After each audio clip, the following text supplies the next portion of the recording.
আসসালামু আলাইকুম দর্শক। আজ আমার কোয়েল পাখির বয়স 7 দিন। আপনারা দেখতে পাচ্ছেন আমার 7 দিনের বাচ্চা কত সুন্দর, মাশাআল্লাহ। তাদেরকে খাবার দিছি, তারা খাবারগুলো ফুটে ফুটে খাচ্ছে।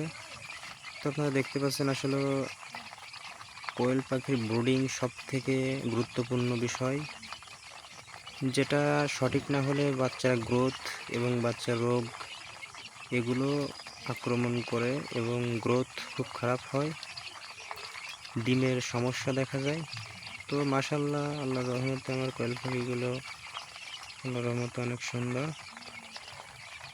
তারা কত সুন্দর খাচ্ছে দেখেন।